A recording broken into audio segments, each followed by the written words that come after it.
Hello and welcome to Setting the Stage, episode 18, Alec and the Noman Empires.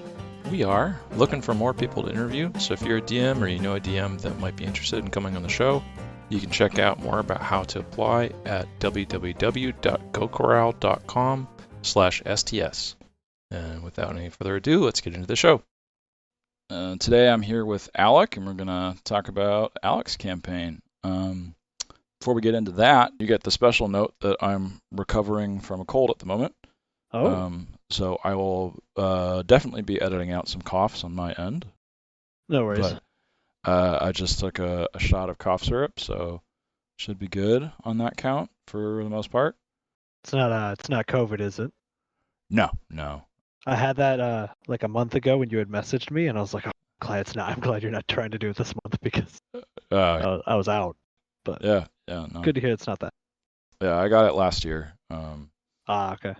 And I've got the shot now. And we get a bunch of free like at-home tests from like the library near our house. So That's really nice.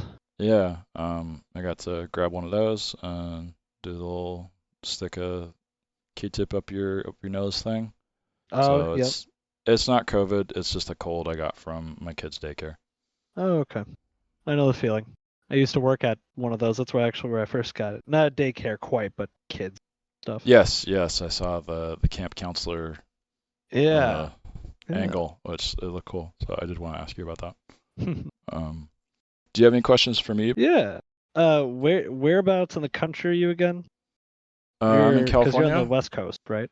Yeah. I'm in Davis. It's about half an hour west of Sacramento, the California capital.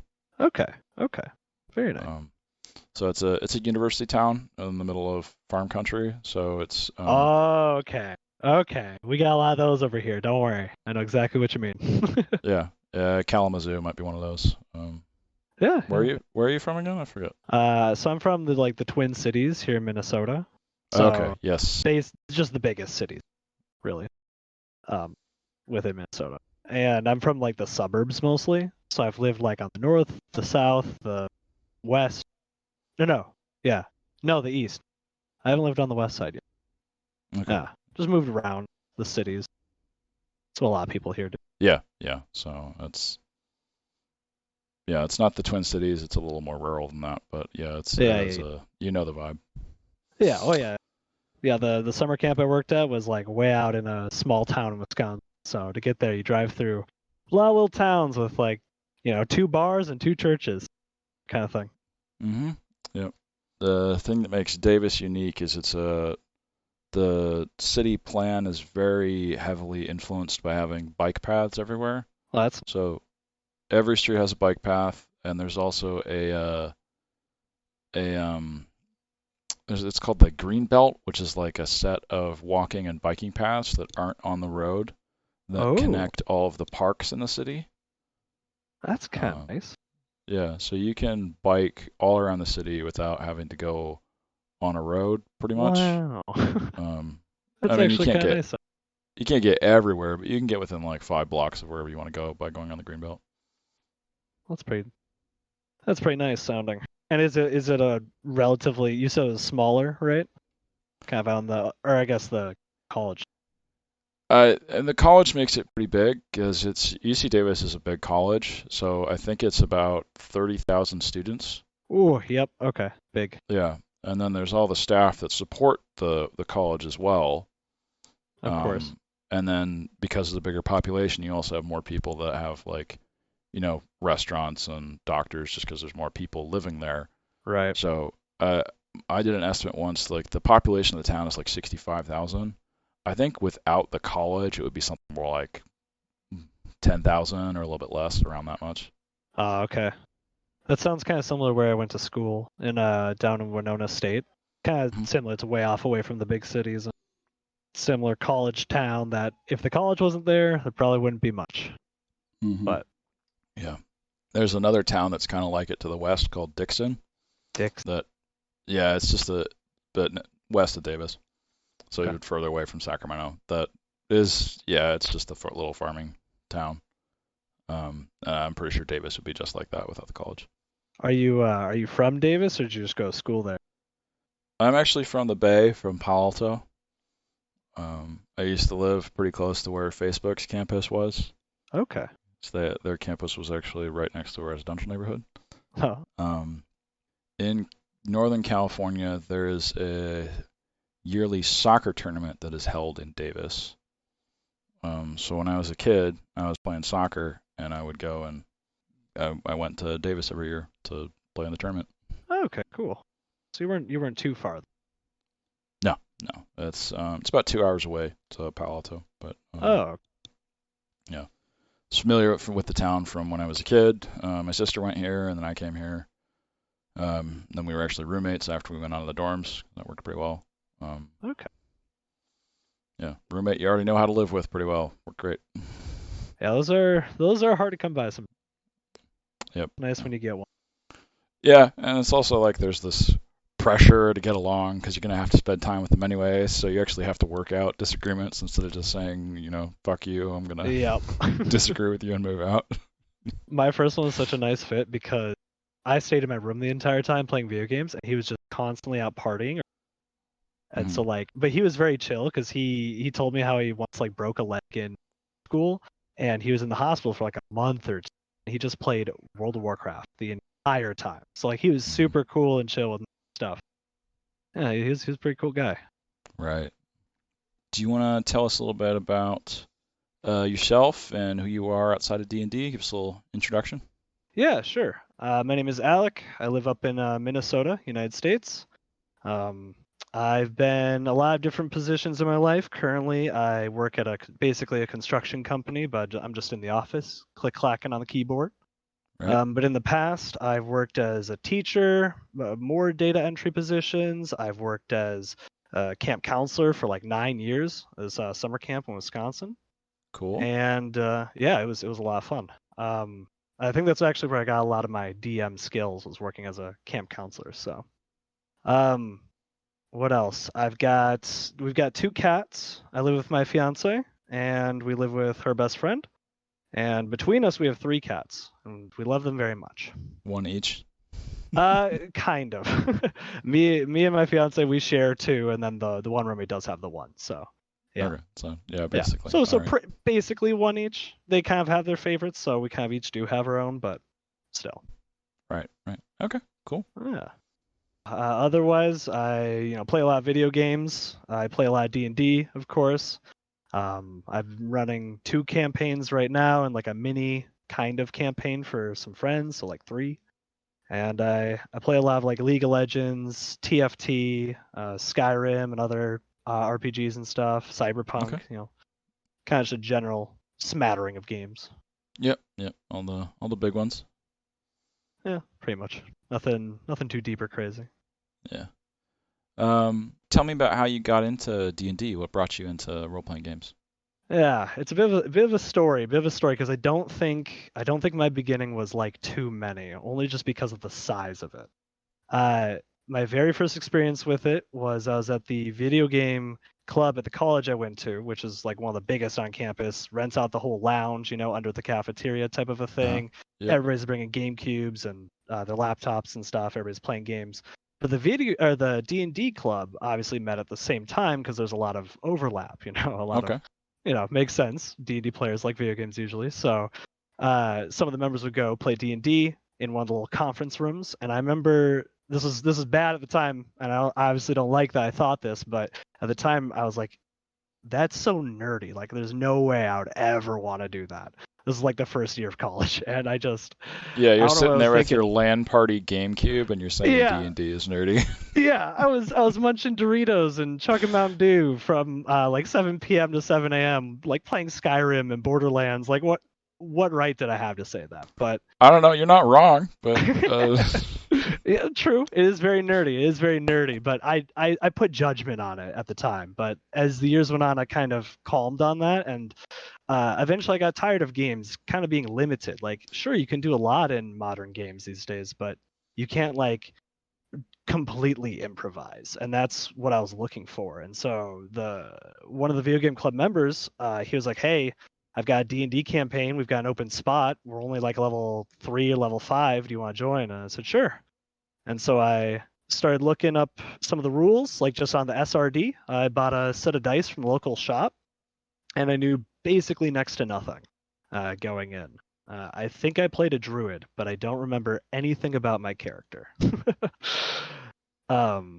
But that campaign didn't go so well. It was only about a semester, and there were some things the dungeon master did that I didn't like, and a lot of the other players didn't like. So it only lasted the semester, and I must have liked something about it because by the end of it, I kind of told myself that like there must be something fun about this game because people are playing it, people are enjoying it, and this wasn't that enjoyable. So I think I can do this a little bit better. And so I bought the player's handbook. I read all the rules and stuff, and then I just tried to start DMing. And my next available opportunity was at the summer camp I worked at. Okay, cool. So did you DM for the kids or for the counselors? No, not for the kids, because at that point I was on support staff, so not in charge of a group of kids it's a week-long kind of like stay-over type camp, overnight camp, whatever. And so I wasn't part of that anymore. I was like the support staff, so I was there all summer, doing a specific job, specific task. That year I was the trips director, so I was the one who, when we had trips that would go out on, like week-long canoe trips or 2-week-long hiking trips or something, I was the one who had to pack the bags, who had to get all the food ready and like help make sure the counselors, knew what they were doing on a river trip type of thing. Okay. Yeah, food, first aid kit, maps, and Yeah. satellite phone, whatever they need for that kind of stuff. Yep, and when they come back with all their spoons missing, they blame me, of course, but it's all in good fun. But while I was on support staff, so it meant that I had more free time because I didn't have to take care of all the kids at night. I didn't have to watch them every evening like the camp counselors do. They get a night out here or there during the week, but not a ton of free time. Right. So my idea was I'll just talk to the support staff, the other support staff, and see who's interested. My fiance was already down because she worked there as well. And so I got 1 or 2 people who were, I knew were nerdier because camp counselors are a good variety of folk. And so I got 2 or 3 people that wanted to play along with her, and then it was a good group. And I said, okay, cool. But this was still during staff training. And so during those like 2 weeks of people talking and gossiping, eventually word spread that I was running this D&D campaign, and more people, counselors, would just come up to me randomly, middle of the day. I heard you're running D&D. I want to join. I want to try it out. And I was like, oh, God. So I had to travel with the player's handbook, and I had to travel with like a printed summary of the classes and the races. So like in the middle of a soccer game, we're off on the side watching the kids. I quick just hand them the sheet. They read up and down. They choose which ones they want to hand it back to me. And by the end of it, Isaac, we had 30 people. It was big. That's a big group. That's a big group. And being the dumb inexperienced DM that I was, I decided to DM all of them at once. Excellent. Yeah, exactly. The very first session, they each had a goblin basically that they were paired against when we kind of entered in. I made all their character sheets, which honestly kind of helped a lot because I now have all the like level 1 player's handbook features committed to memory. So I knew what all the spells did. I knew what all the features did because I made like 20 sheets. There was a couple people that made their own, but I made a lot. But anyway, that campaign eventually less and less people showed up. It was really fun. The first session really crazy. Less and less people came because a lot of them were just regular counselors who didn't have the time to keep playing it. Well, I could also imagine if that's your first exposure that you might think, wow, D&D is boring. You never get to do anything. Yeah, exactly. And I did my best to like try to keep it rapid, try to keep it going fast, like have a couple people like in this section over here, I'll say what they're doing and roll for it quick or something. But yeah, no, it wasn't the best experience I could imagine to start off, especially because I did not have much of an idea of what I was doing. But as that game grew, it started off with just a little town, and then eventually I made a city, and then eventually I made the whole country they were playing in, and we dwindled down to about like 6 to 10 consistent players, where it was like every other night or so we'd play for like 2 hours, just very casual, very simple D&D. No, we didn't like dive into backstories or anything, Kept it easy, kept it just the adventures. Yeah. And like we went wild with it, we're camp counselors, we're crazy, so nat 1s, nat 20s were wild. crits. I don't know. Do you play with what do you call them? Not criticals, but like where it's above and beyond, or a crazy failure, like a critical failure. Fumbles? Yeah, sorry, there's the word. Yes. I used to. I haven't been with the current campaign I'm doing, but yeah, I used to. Okay. Yeah. So those were crazy and fun. That campaign ended around the end of the summer because everybody went home. So, Right. after that point, I was hooked. I really wanted to keep playing. I started DMing online, found a group on the subreddit, looking for groups or whatever, Right. and found some people, played with them multiple years in a row, but we never finished a campaign because I kept going back to summer camp to work. I also around that time I also after that I started being a teacher around that similar time, and so I was doing after school programs. Hmm. I had one at the first school I worked at that was really short. But then the second one lasted almost the entire year, and we had 21 students, so I split it into 3 groups. So at that time, I was running 4 campaigns, and they're all just Tomb of Annihilation because I wanted to try running a module instead of my own world for once. Yep. So that was pretty crazy, and that's when I started to take notes on like what happened because when I didn't, I would mix up like, oh, this student, their character did this, but that's in the other group. Oh, yep. I was getting confused. So up until that point, I didn't write anything down. Like during the whole time DMing at the summer camp, I had a map or two drawn and like 1 or 2 jot notes of just interesting ideas, but I had not even a page of notes total for the whole duration. Yeah, that sounds like a disaster. Yep.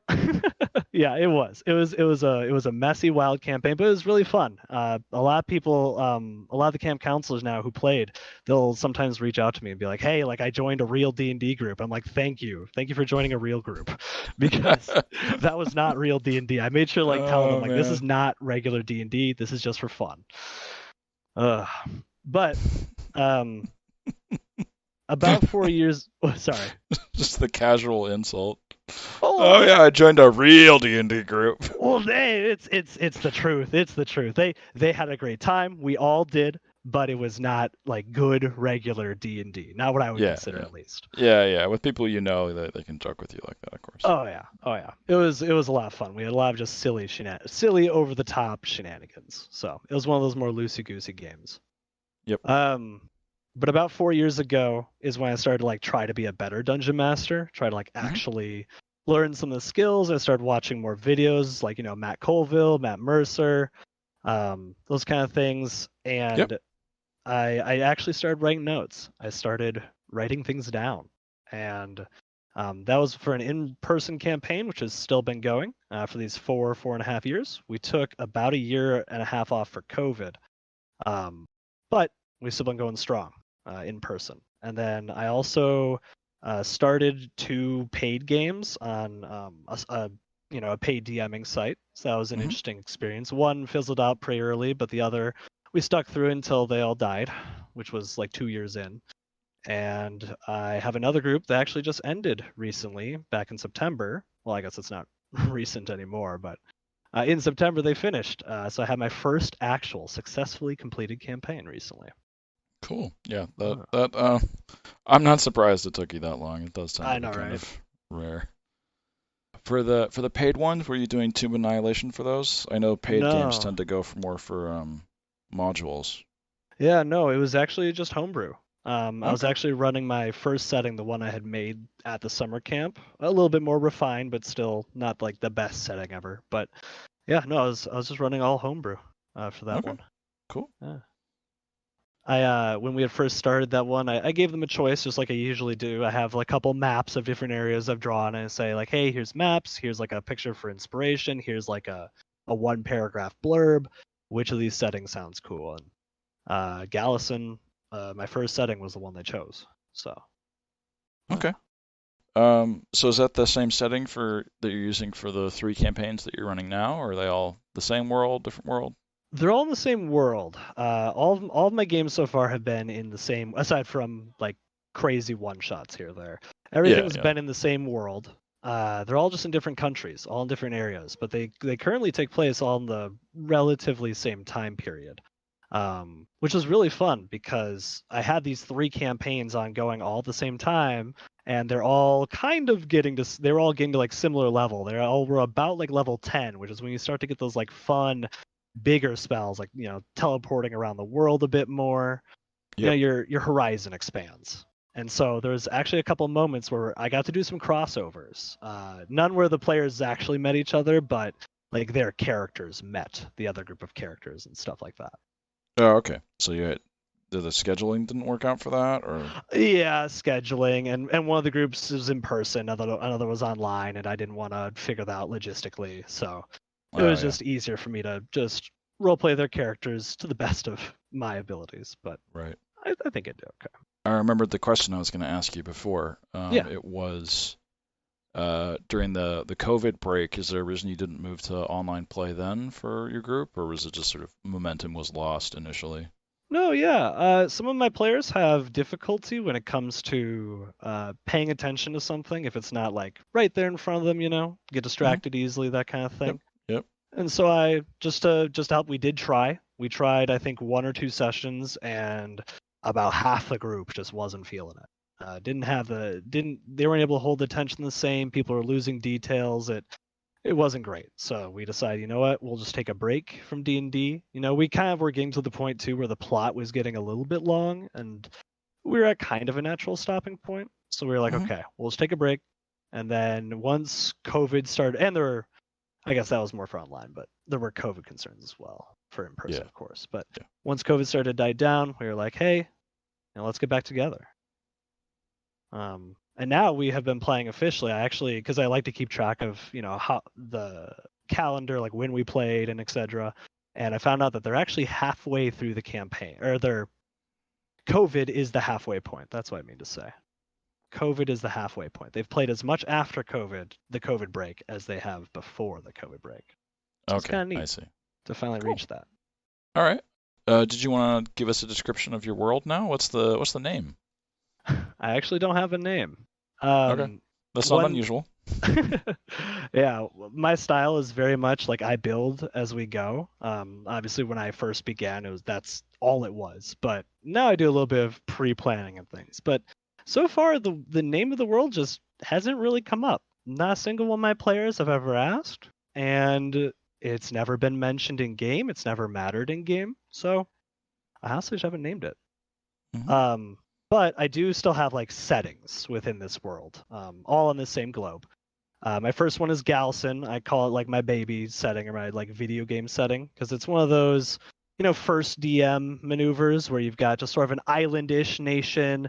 It's one country, and all the cities are on this side, and it's wilderness over here, and it's got the mountains, and it's got the fields, and it's got the volcanoes, and it's got the desert, and it's got the forest. It's like a video game where they try to put you in all the different environments on this one continent or this one country. So that's kind of my first setting. It's still fine. It's still a fun one to run. I love it, but I would have to go back at some day and like maybe remake the map of it and remake how it's shaped and how it looks, but that would change a lot. So an undertaking for another day. All right, so you said that one's called Allison, is that right? Gallison. With a G. Yep. Okay. Literally just Allison, both a G at the start. Yeah. Right. Okay. Gallison. Originally it was called Murnica, and originally all the cities and locations and forests were named after like cities that us, the camp counselors, knew, because we were just having fun. So like Amory, the city that the camp was in, was right there that's the main city that they lived in. One of the camp councils was from Scottsdale, Arizona, so the desert city was named Scottsdale. Just goofy stuff. Yeah. But eventually I changed a bunch of it when I was like, okay, let's make this like a real setting. Right. Or at least a little bit better. But the rest of my world, though, which I only drew at first because one of my players during that campaign kind of threatened in like a joking way. He was like, what if we just took your quest, ignored it, bought a ship, and sailed across the ocean? I'd say then you'd sail across the ocean and you'd land somewhere, So then I drew the rest of the world, and I didn't plan anything for it until this home campaign started, and that's when I made my second setting, Farii. And that one's a big empire, a big like inland empire. It's got a coast on its western side. To the north and south, it has mountains, and to the east, it has a large inland sea that's surrounded by the other two empires that kind of counterbalance this one. Okay. Farii, is that like a Nosferatu reference, or? A little bit, like just slightly, but not entirely. The original reason I named it is so these to start, these three empires together are called the Noman Empires, and that's because I like the idea of a no man's land not actually being land. Like, what if it was an inland sea instead? And so I was pretty literal with the name of Noman Empires, No Man Empires. Okay. And then that naming scheme kind of followed with Nosferatu. I imagine the people here may say that this place is home, this place is not far. Nosferatu, not far. So that's kind of what it means, is it means home to Nosfarians. Okay, that makes sense. But a lot of people name, like in their own language, the name for their land is just home, so. yeah.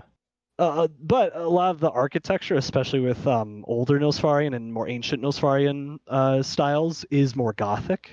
So it kind of fits a little bit. They have some vampires in their history as well, so it matches a little. But yeah, that was my second setting, and Nosfari, the big thing about them is they hate magic. They hate things that are like occults or devil worship, etc. They're extremely religious. They have like one of the most powerful empires in the world, and they are also one of the main sources of gold because the capital city is built at the foot of this mountain range where the snow is literally gold that rains down. It is forbidden to collect, and it often just evaporates immediately as soon as it touches, but the mines here are blessed with a very high supply of gold. So Nosfari is very rich, very wealthy. The other two empires, which I haven't gotten to run yet in a full setting, one of my player groups, the ongoing 4-year one, the Knights of the Sapphire Spine, they're now in Hyrend because they're messing around doing stuff up there. But I haven't gotten to run a campaign yet. When this one ends, this Nosfarian campaign, the plan is to do Hyrend, and we're going to do a magic school. So like, very like Harry Potter-esque, they're going to go to classes, they're going to have shenanigans, monsters may appear, that kind of thing. Oh. But it's going to end with like a competition where they have to fight each other, like Hunger Games almost to the death type of a thing. Okay. Yeah. They'll get revived. Very after, anime. Yeah, very anime. And Hyrend, also, again, not quite anime on this one, but more like video game on this one. Okay. Hyrend, when I first designed it, was kind of around the time that Skyrim had came out, so it is similar in a way. It has a big mountain in the middle. It's got a very like wide shape to it overall, so it looks familiar in that way. But it's very different in where the mountains are and the people, of course, and everything. And one of the major differences is, have you seen the show Arcane on Netflix? I did see it, yes. Okay. So if you took like hex tech, the idea of Zaun and Piltover, if you kind of took that level of science and technology and magic, slightly lower and slightly more mundane, and that's pretty much where this country is at. Like they're way more advanced in magic and in science than the others because that's what they value, that's what they celebrate. The downside is they make progress for the sake of progress, and there's not always a lot of regulation on it. There are some attempts to regulate it, but there's a lot of like mad scientist-y experiments that can sometimes happen. More magic themed often, but you get the idea. Okay. It's a wide empire though, and so like people on the far west end of it are very different than people on the far east, etc. So where Nosfari is all about religion, no magic. Hyrend, kind of the exact opposite. These two have a lot of fights, a lot of wars. There have been, in total, between these three empires, which I'll get to the third one in a sec, there have been 10 significant wars, with 4 of them being considered like great wars. They don't get along very well, Nosfarians and Hyrendians especially. do All not get right, along. so not that different from Europe if you think about it. Yeah, and that's kind of the idea, because where Nosferatu is inspired a lot, like a lot of the naming schemes and a lot of the just general vibe of it, a lot of it is inspired by like Britain and England and so the Isles there, but also just like medieval Europe in general, with a good amount of a more like Italian to Mediterranean feeling, especially on the southern half of Nosferatu. So there's a lot of that kind of soaked in. But then Hyrend is much more like Norwegian, Scandinavian, the more Nordic kind of countries and cultures further up there. But a bit of a different or a bit of a twist, because they've got magic, they've got science, they've got all sorts of things. Hyrend, long ago in its history, were the ones that invented the Warforged, for example, and had Ooh, like the cool. flying cities and all those kinds of things that pull from Forgotten Realms fantasy and other just popular fantasy. Um, the final of these three empires, to make the full circle around the Noman Sea, the final one on the east, I'm really bad with my directions. On the eastern side is Brevtensa, and so if the other two were more Europe and other places, this one is more inspired by the United States, actually. I Okay. love doing like southern accents. I'm not good at them, but I love doing them. I also love doing like Minnesotan accents because, of course, I'm from here, so I love to slip into it. So if they meet someone from northern Brevtensa, they're gonna have a stronger accent, whereas if they meet someone from southern Brevtensa, their accent's gonna be completely different. Gotcha. Um, but it's modeled after the United States in a way that money is power in Brevtensa. If Nosfree, religion, higher end magic, Brevtensa, it's money. That's what people care about. That's what rules the country. There's no monarchy here. There's no council of mages ruling over everything. Here is the merchants that rule, and the merchant princes, you could say. Okay.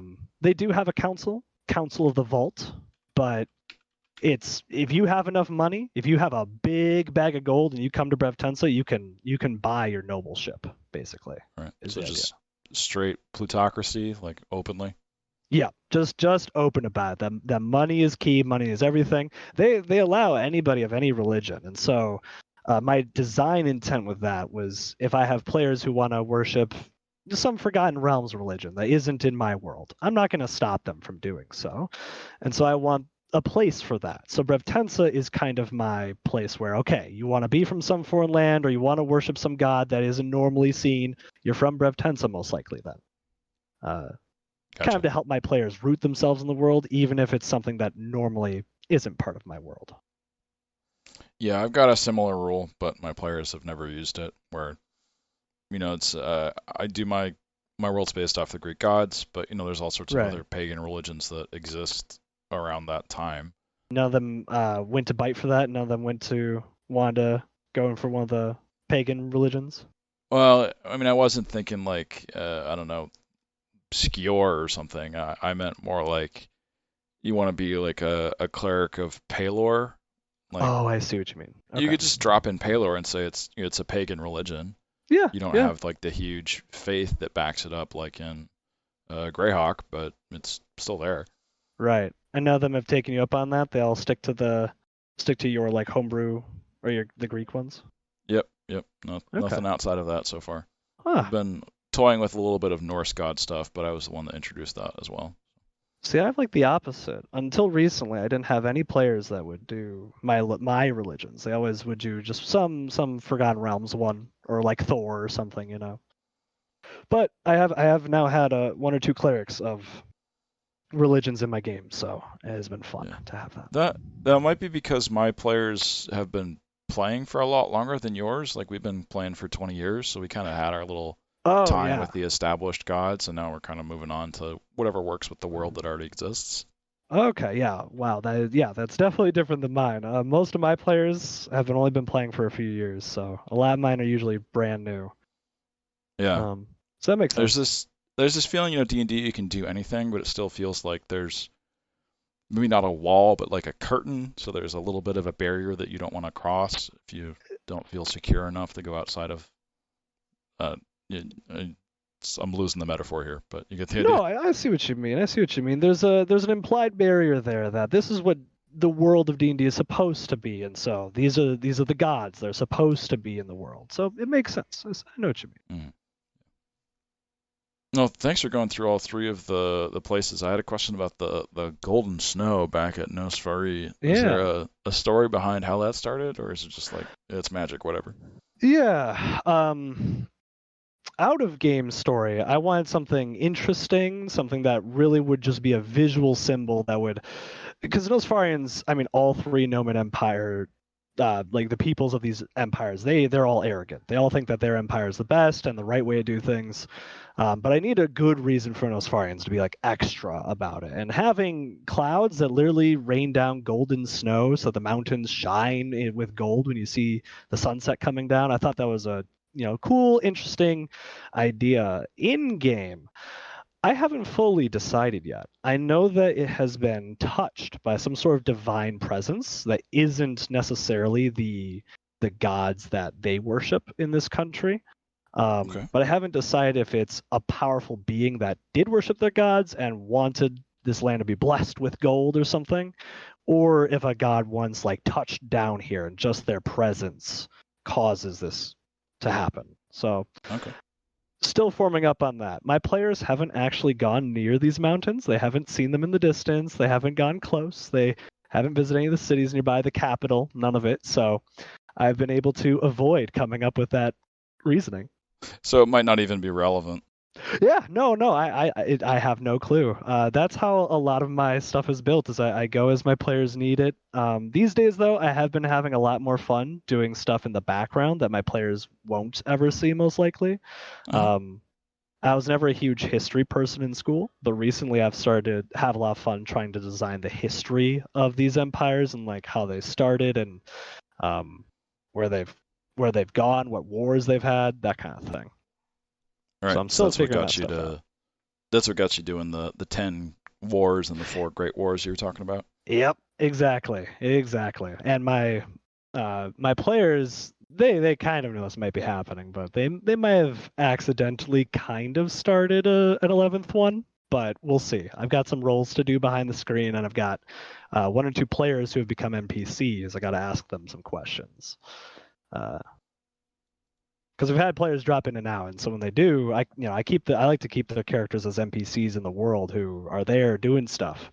And so one of them is very important. She's the player has cycled through a couple of characters now, but her first character in this campaign, they settled her personal quest to find her wife, and she went back to the jungles and this whole ordeal because these elves in the Gookhold jungles, which is one of the states of Cambella, I can talk about that in a sec. They wanted to invade the southern parts of Farii. They wanted to retake this land because it used to belong to the elves, that kind of thing. And but that would mean a lot of innocent people dying. And the character that this player was playing, Gertie, she didn't like that. So there was this big divorce that happened, and then there was a little bit of a battle, and they eventually negotiated. And my players helped actually create like a secret, new up and coming 4th Noman Empire. Which is taking, because a bunch of the local lords agreed, and so now they're taking a chunk of Nosfree and a chunk of Brevtensa, and then one of the countries to the south, smaller place, and they're combining it all into a new Noman Empire. So it's very exciting for me right now because I get to think about what this new country will be like and everything. All right, yeah, that type of nation creation is always difficult, but has definitely happened several times. Yeah, it's been very fun. The last sort of setting I have is the States of Cambella, which describes basically everywhere south of Nosfree and Brevtensa, because they're the 2 southern ones of these 3. Okay. Everywhere south of that is the States of Cambella, a collection of over 100 countries, nations, city-states, wildernesses that are just unpopulated and unsettled. It begins with a lot of jungles and stuff in the north, eventually becoming savannas, huge deserts, eventually more savannas, and then back to more jungle, forest, mountains, until eventually becomes Arctic down at the bottom, because my world is like a Pangea. That's what I wanted to do when I was designing it. I do have technically, Galson is a continent. It's about the size of Australia, roughly, maybe a little bit smaller. So it's a continent, but most of the world is on one big continent. And so Noman Empires, Nomanites, the people that live in these three empires, they think that they're in the middle of the world, that the most important things that happen here. And somewhat to an extent, they're right, because these are three most powerful places. But there's a whole world of over 100 countries to the south. And one of my campaigns, the one that actually successfully completed, was way across the world from Nosfree, way in the southeast, way down there, in a land called Zer'Sun. Starts with an X. And that one, I wanted to do one in the States of Cambella just to kind of see what it'd be like to do a smaller country, not this huge land. And it was really fun. My players enjoyed it. They liked having a smaller country where they had borders they could go to and interact with other cultures more easily. Whereas in Farii, Brevtensa, Hyrend, because they really don't like each other, it's a little bit harder to get from border to border. I see. Sometimes. Yeah, having that freedom to explore can definitely be fun to do. Yeah. The other big fun world building part that I have about the States of Cambella is there's always a war in Cambella is the phrase, and that's kind of what I have just as a general rule, is that no matter where in Cambella, there's always a war going on. Either it's brewing, it's happening right now, or it's just concluding. But there's somewhere out there a war. Well, I mean, 100 states in a medieval period, yeah, it would be hard for there not to be. Yeah, exactly. And so the borders are constantly changing. Map makers are just screwed. They have no chance. And so I had to make a magic map making guild where they have a master map. And if they update that master map, all the maps that are tied to that map will also update. So nobles and very wealthy people in the States of Cambella have these maps to track where the countries are, what's the status. They can see, the borders over here have changed. And this map making guild have to send their members just out into the world constantly to get updates. And so there's kind of this rule in Cambella that you don't kill a mage from mild. You don't attack them. If you meet one on the road, you don't rob them. You let them pass because you may be messing with something that you don't know. And they often act as almost emissaries, or they solve problems sometimes where they go as part of their journey. Gotcha. Yeah. But the Cambella I also created, again, same thing with Brevtensa. I like to keep things really open. I don't like nailing things down. So I wanted, if a player wants a nation to exist, and because they want a specific theme, but it just doesn't exist in my current world, I can just toss it somewhere in the States of Cambella and say, boom, you're from here. One of my players, he completely, honestly, he wrote the entire country for me. He created a country that was entirely Leonins and Tabaxis, and had intricate culture and customs, and what countries they trade with nearby, and all this stuff. Wow, really cool. good lore, and it's all just part of my world now. Yeah, that's really nice. Yeah, that was my goal, is that I can just kind of, wherever they want to toss in, this is where it goes. When you said 100, that made me think of the Warring States period in China, where there was supposedly 100 states that were warring. It's not really clear how many there were, but it very quickly whittled its way down to, I think, 7. Really? 7? Wow. Yep. Down from 100. How do you know how long that took? I'm not very big on history, sorry. I'm looking at it now. I mean, when you say the Warring States period starts, is kind of vague. Right, it's kind of hazy. Yeah, so you could say that happened in 30 years, but you could also say it happened in 300 if you're counting the sort of period before it, where there was the period before the Warring States period is when there was an emperor in China, but that emperor had almost no power. That's the spring and autumn period is what it's called. So there was this heavy feudalization of the different lords that served underneath the emperor. Mm-hmm. And they were fighting with each other and basically ignoring the emperor. So there was a lot of different states that were forming, but they were all still saying, oh yes, we serve the emperor and I can do it better than that guy, so I'm going to go take over his land. Right. So that was the idea they were doing.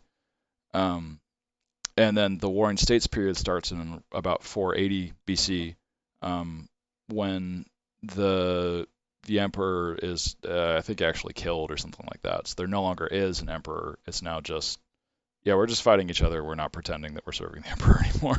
Right, right. That's kind of funny. They just eventually just did away with it. They're like, yeah, we're fighting. We're fighting now. Yeah. That actually kind of Uh, reminds me of my origins for the States of Cambella, because similarly, it used to be a one big empire. Supposedly, that's what most like commoners, they would have no knowledge, or they maybe heard rumors of the once empire, the one time that all the States of Cambella and parts of Nosfree and Brevtensa were taken by just this one empire that controlled all of it. But then it broke up and has never recovered since. So it's kind of similar mm, to that, I suppose. Although obviously China's more united now. But well, yeah. There's also this like idea in China that there's a cycle of division and unification, okay. that's expressed in the Three Kingdoms, which is the classic Chinese novel that the Dynasty Warriors games are based off of. Right, right. Um, so the Warring States period, everything divides because it's been unified for too long, and then when it's divided for too long, it comes back together again, and there's this like sort of breathing cycle of division and unity. Right. That's pretty neat. Yeah. The like it kind of like you could almost if you were to watch on a map, you could almost watch it like it's breathing or like it's living. It's hmm interesting. Yeah. So it's in a unified portion of its history now. But in a longer scope, I'm sure that there are some people that say, yeah, it's not going to be this way forever. It'll divide again. Yeah. And like before the communists took over, it was divided. Right. And it was divided even further when the Japanese were getting involved. Yeah. Yep. So Yep. you could say that there was three different governments in China with the Chiang Kai-shek, Mao, and the Japanese. So. Okay. Okay. Well, yeah, getting a little too far into history there. Oh no, Back it's to, okay. I back to like your learning king. about it now because I retained absolutely none of it through middle school and high school, so or Um, college. well, if we want to talk about podcasts, I'm currently listening to a Chinese history podcast and have been doing it for a Okay. while now. So that's where all the Okay. knowledge is. Some of the knowledge is coming from. I also read a bunch of it before. This was trying to get like deeper knowledge about different periods. Okay. Okay. Do you dig into history just because you like it, or are you doing it like to help inform your world? Or I mean, I'm sure it's a mix of both, but Yeah, I would say it's more because I like it. I mean, to help inform my world is definitely a byproduct of it, but it's not the primary reason. It's just because I like okay, historical cool. stories. So I'd say it often bleeds into my DMing style, where I try to have like a war and a challenge where they have to defeat an enemy during a war as part of the campaign. Oh yeah. Like in the middle Um, of the battlefield or something, they gotta go find like that one person and go take him down, or more like there's a big monster in the middle of the battle, or like what do you no, mean like yeah, specifically? they gotta go take that guy down. Like that's literally what the next few sessions we're going to be doing. They're in the middle of like the climactic battle. Um, And they gotta like scour the battlefield, try to survive, try to find the one person they're here for. hmm Yeah, it can Yeah, be challenging. yeah. One of them is the king. One of them's a bodyguard. One of them is his son. So they got this whole little like Oh, crew that okay. are going together and trying to find like the other king in the battle. And the king has like a warlord that's serving him. That's the father of one of the players. So Okay. yeah, there's a little tension there. Yeah. Um, so yeah, it's yeah, I'm looking forward to it. Yeah, But yeah, getting excited for a big war. it is a bit different because it's not like a dungeon or like a exploration thing for this particular adventure. It's like the adventure is there is a battle and you got to take out all these people. And no, you're not getting a long rest. Deal with Yeah, it. yeah, deal with it. Even if you rest for the night, that's not a long rest. That's a that's just a rest, not a long one. Mm, yeah. My players are also going towards war soon, and it'll be one of the first times I've done like a big scale war thing. There's a major demon invasion in the southern Spet territory of Nosfree. Basically, like a fifth of the country, a fifth or a sixth of the country has been taken out by demons and taken over by demons. And Nosferatu is one of the most powerful armies in the world, and they're holding them back. But Nosferatu is kind of hurting right now because at the same time as this started happening, wouldn't you know it, a magical rebellion, actually three, were sparked and began like taking a lot of the northern parts of the nation. So Oh, okay. they're in a rough spot right now where people are unhappy, don't want to join the army, that kind of thing, and there's just a lot of mess right now for them. And so one of the rebellions is kind of helping them, but also not. They're waiting to hope that their numbers will dwindle so they can strike in. But my players, once they resolve the current arc they're on, they're going to be coming down here because it's the last big thing on their checklist. It's kind of the like climax of the campaign, the big battle, like you were saying with yours. Right. And the one leading supposedly this cult that summoned the demons is one of the characters' brothers, and they've known that Cool. this has been happening since like the start of the campaign in game about like 5 or 6 months ago, and they've been just ignoring it, putting it off, and now it's become a very big deal. So I'm excited to have them dive into it and get into some big demon fights. Yeah, that sounds fun. Yeah. I wanted to ask a little bit more about the different countries that you have. So, Yeah. specifically more about the religious systems for Farii and Hyrend. Yeah, of Because course. Brevtensa, like you said, is unorganized, so there isn't really much more I can get from you there. So Farii, you said, is like a super religious society. Is it like a theocratic society where the church and the government are the same thing? Yes. The kin church, which is a religion based around the balance of light and dark, good and evil, hot and cold, Okay. represented by a circle split in half, white on the right side, black on the left. Um, they're heavily religious in Nostria. It's heavily tied. Theocratic system, like you said, the bishop, the archbishop has the Ken bishop is what they're called, has probably as much power as the empress that currently sits the throne, or nearly as much. Technically, some historians or like politicians would argue that the queen's bishop, who is kind of the one of the bishops of the church, but not as high up as the high bishop. But it's like her personal bishop, the church's whisper into the queen's ear type of a thing. Queen's bishop? What is he, a chess piece? Sorry. Yeah. Has her ear, is able to influence her a lot, and like many, she's very religious. So that character is very important. It's actually one of my players' father. Their character's father, and they don't like him. So that's a tension to be resolved at some point in this campaign. They met once, and it was very tense. All right, gotcha.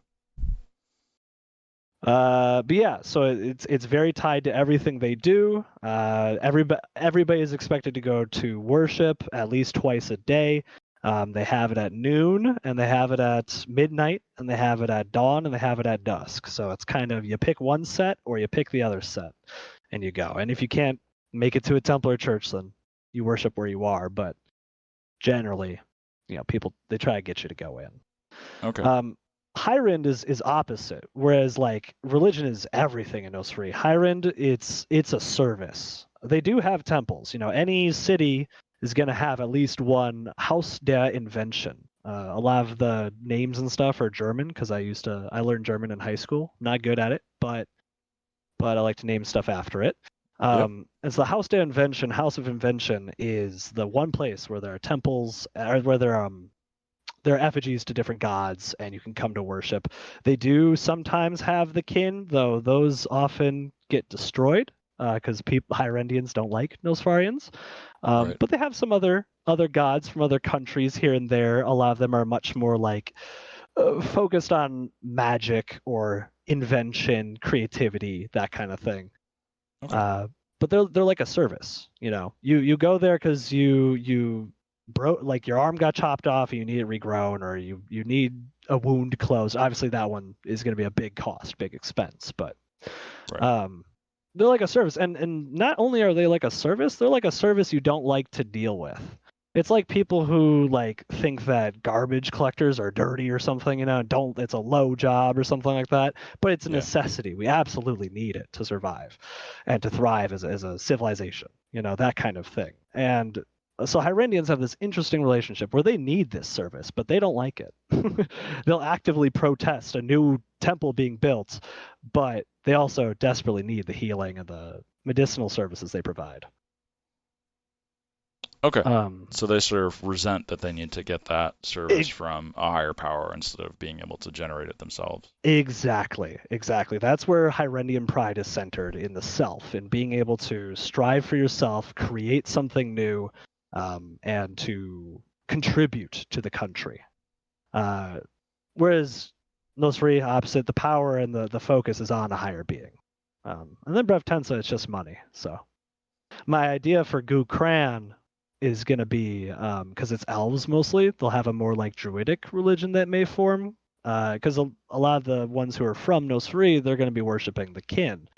And so there's going to be some tensions for a while, but I think eventually they'll land somewhere druidic, and power will come mostly from nature to kind of create this quartet of empires.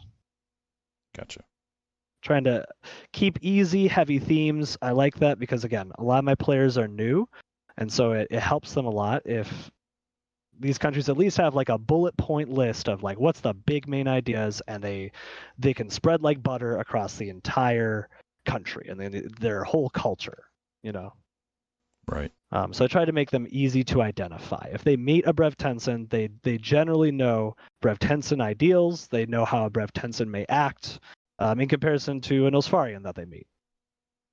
So I found it helps a lot to kind of keep those things simple and very on the face. Okay. Um, and for Nosfer, you said it was theocratic, but you also said that there was like an emperor and a queen that were outside of the church because they have bishops.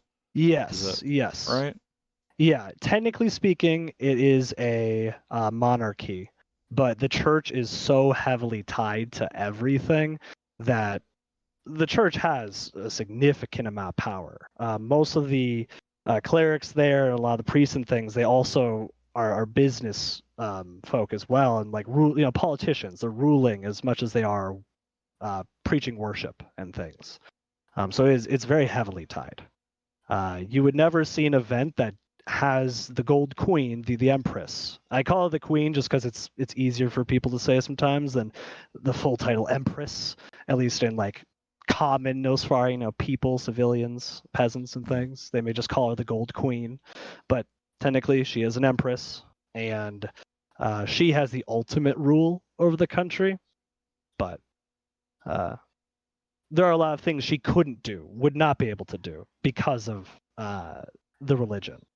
In its history and its past, there have been some times where the emperor or empress has actually made magic legal in Nosfari, because right now it's illegal.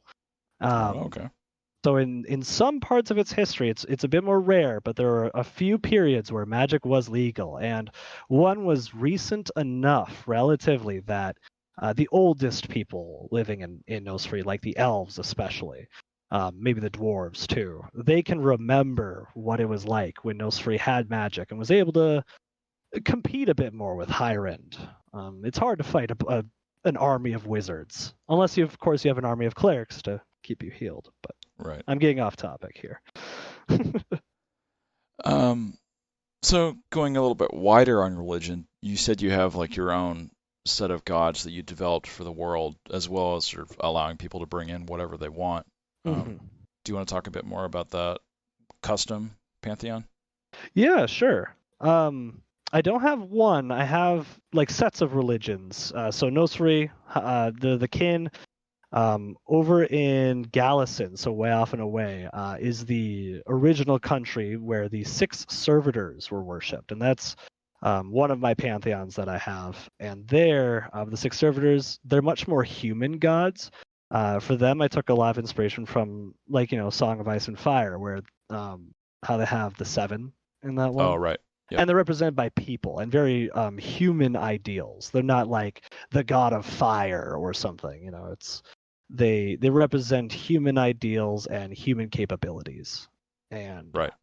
Yeah. Did you go with the like three of each sex and each of them at a different age, like they do for the seven? um, let me double check real quick. I don't know if I was quite that big. My group hasn't done a ton with the 6 servers recently, just because they're on the other side of the world, and the one campaign that did take place over there, they just had one cleric, and they didn't do a ton with them. Give me just one sec here, because Sure. I don't remember. Okay. Um, so the first one, solo turn, represents earth, agriculture, hard work, that kind of thing. Okay. Usually like a human man, usually like a farmer, or some sort of laborer, you know. Urfinia, life, sunshine, hospitality.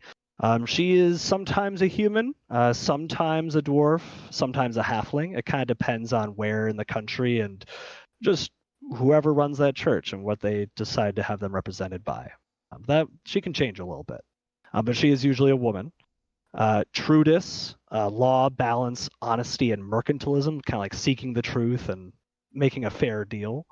Right. Always represented by a dwarf or a gnome, and usually a man, not always, but usually a man, and usually blindfolded as well. Passivia, art, change, creativity. For the forge clerics and the trickster clerics and that kind of thing. I kind of wish they had like an art class in D&D or like an art religion in D&D. That'd be kind of cool. But Well, that one, bards are kind of an art class. what?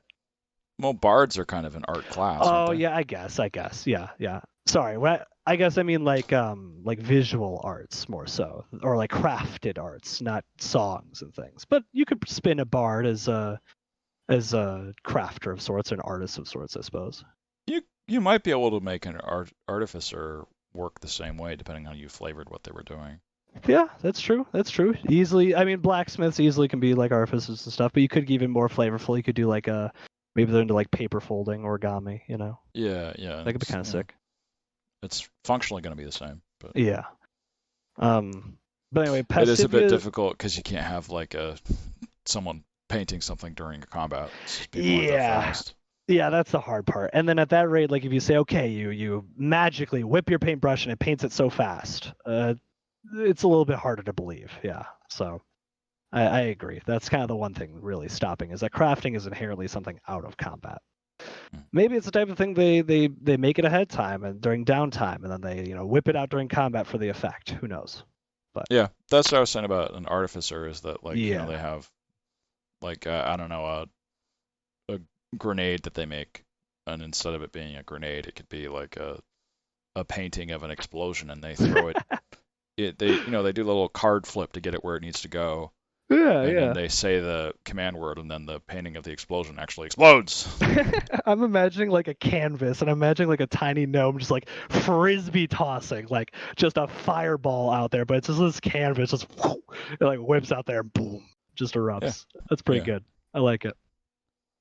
I might have to steal that. I might have to steal that for later. I might keep that one. yeah. Go for it. Um.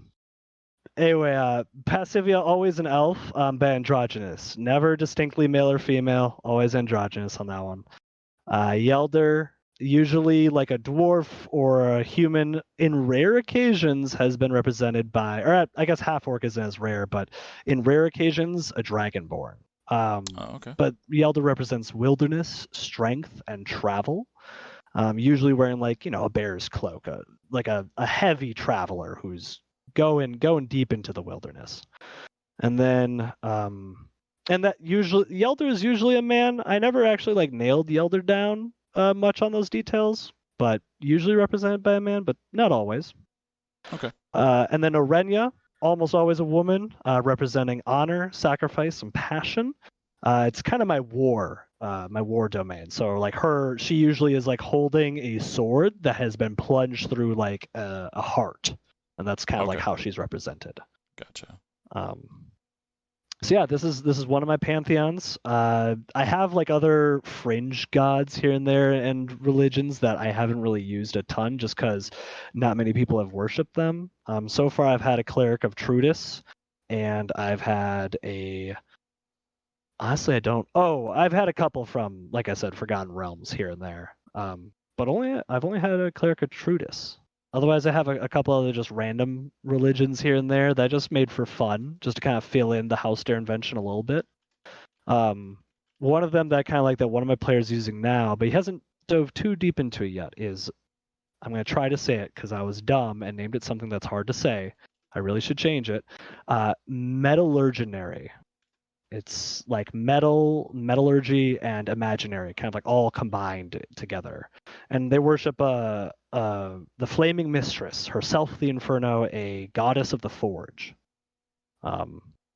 But that religion is very different because unlike a lot of religions where they're preaching on the streets, they're trying to collect more people, they're going on, missions, sending missionaries, that kind of thing. Metallurginary is a very private religion, and that's why it's perfect for Hyrend because most people in Hyrend don't want other people knowing if they worship something or not because it's seen as lesser or embarrassing, etc. And so metallurgy is perfect because one of their main things is they don't tell other people about their god. They don't talk about their religion. If what you truly want to know, you have to find one of their priests who is someone who worships and is willing to teach you, but often they aren't. There's usually a lot of like test and kind of you got to prove that you're really here to worship and not just here for a quick fix or something. What was the name of it again? Metallurgination? Metallurginary. I'll type it for you in the Discord because spelling it will take a while. Yeah. Yeah. Metallurginary. Okay. Metallurginary. Okay. Perfect. One of my players is one because that one that completed down in Zer'Sun. Now they're across the Snaking Sea in a untamed wilderness, essentially. Mm-hmm. And one of them is playing as he's a barbarian, but he's the zealot barbarians, and he worships the Flaming Mistress.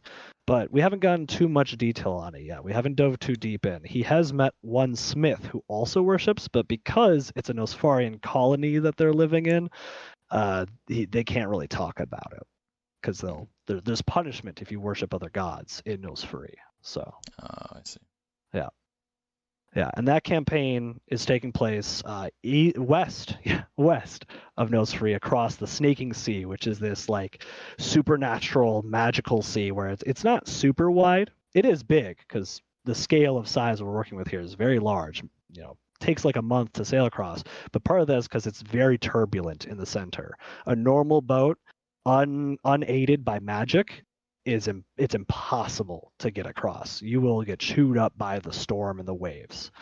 But the clerics of the kin of Nosfarii, they are able to balance the waters and make them smooth. So Nosfarii kind of has a special in to try to colonize this continent. Unfortunately for them, they've tried many times before and failed because it's like a very dark. My players asked me to combine jungle Indiana Jones style with gothic Castlevania, not quite horror, but a more darker campaign. They wanted that combined. So my code name for the campaign, because they haven't made a group name yet, is New Dark Junglevania. So that's their current one that they're on. Cool. Yeah. Right. So that was a very detailed dive on a bunch of different religions in your world, which is pretty cool. Thank you. So for races in your world, you mentioned a lot of the like standard 5th edition races like dwarves, elves, humans, dragonborn, half-orc. Mm-hmm. So obviously you don't really have like specific countries, maybe in the States of Cambella, but because you have the 3 big empires, it seems like there aren't really specific regions that the races are living in. Is it still kind of the traditional representations where elves are like more magical and kind of stick up their butt, stuck up people, and dwarves are gruff alcoholics that live in the mines? Or are you doing something else with them?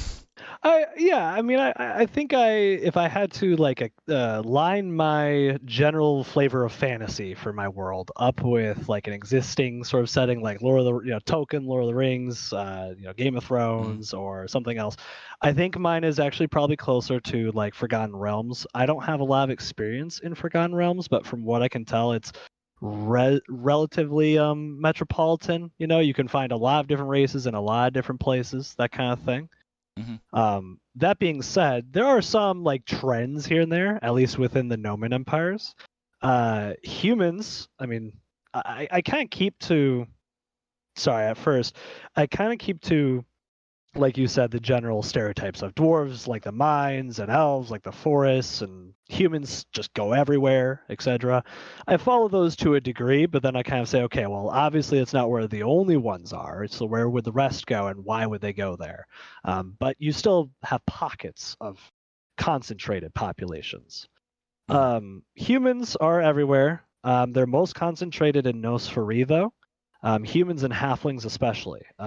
Those two races, because magic is outlawed, magic is seen as evil, magic is seen as sinful. So doing magic is bad. And so if you're a magical race like elves who can just do magic whenever, or tieflings or dragonborns, like Mhm. those, any race like that, they're on the lowest of the hierarchy, the social hierarchy in Oh, I see. Nosferatu. um, the highest that any race that isn't a human or a halfling that has risen is a dwarf has risen to the rank of Master Smith, or Ken Smith, Ken Grand Smith, technically speaking. If we want to get real, specific on terms, she is the highest ranking dwarf, the highest ranking of any race that isn't human or halfling. The Gotcha. other is a bishop. One of the actual bishops of the Kin Church is a half orc. So those are the two that are highest. Otherwise, it's all lower down. If you were a tiefling in Nosferatu, depending on, you know, where you live, it may be hard for you to like purchase a shop to run a business or something. Okay. Maybe some challenges there.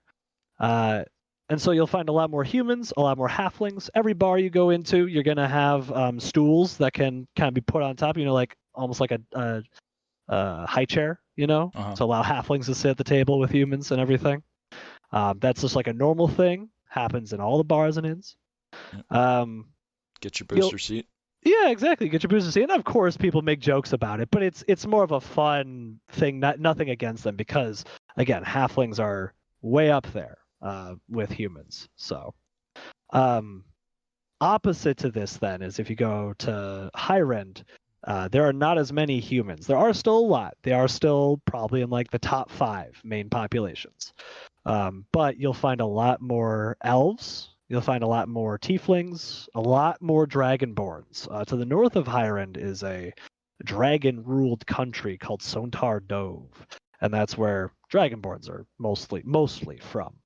So a lot of dragonborns in Hyrend, a lot of elves, gnomes, and then the fifth would be humans. Then there are still dwarves, there are still halflings, and genasi, and all these other races, but Mhm. the ones that are most represented are going to be those ones. Gotcha. Dwarves aren't too far behind humans, though. They're pretty much tied. There's a lot of Uh, mountains in Hyrend. so your world seems more like filled in when it comes up. Have Yep. you had like a race's origin point that you've described yet, or is it still sort of up in the air when you need an Um. explanation, you'll think of one? Yeah, Dragonborns. I do have nailed down. They are from Sontar Dove, which is a land ruled by dragons. Supposedly, the original dragons settled there, who were Mm-hmm. mages who tried to become dragons with true polymorph. That's just a thing they can do if they get that strong. And so these mages became these dragons, and eventually they wanted subjects, and then they made polymorph, and eventually dragonborns. Okay. I don't have it as like a creation of some wizard or some god necessarily, more of a natural kind of formation. But again, I kind of have Sontar Dove not entirely nailed down, so I imagine there's just a lot of draconic creatures there in general. Okay. So, otherwise, nailing down specific origins of races, no. There is one that I have nailed down the origin for. but it is one that I cannot talk about because my players are the group that's over in the colony out in the wilderness over there. They are dealing with some very secretive things this campaign, so Okay. they are not allowed to hear that one. That's a common problem on the podcast. I imagine. I imagine. I do have one secret that I wrote down earlier because I've been listening to the past episodes, and I like giving my players secrets occasionally. So I wrote one down earlier, but I can give that later. Okay. I can't think of any other races though that I have specifically nailed down like an origin story for. All of these races are kind of leftovers from the Once Empire, who ruled basically the entire world, like all the way up to almost into Hyrend or pretty much into Hyrend. So they're kind of the remains behind once the Once Empire disappeared. It was, potentially like 2,000 years ago or so. I have a date down, but again, I know some of my players are listening, thousands of years ago on that scale. And they just were gone. And some of the slaves they had remained, some of the like kingdoms that they had ruled over, some of the people who somehow refused to go or didn't go for whatever reason, whatever happened to the Once Empire. Still a big secret for my campaign. They didn't go, and then they picked up the pieces, and that became the rest of the world. Most of it was down in the States of Cambella, but some of the people sailed north and further and found these other countries, and those became the Noman Empires eventually. Kind of the people that had to pick up the pieces when the world broke apart. Gotcha.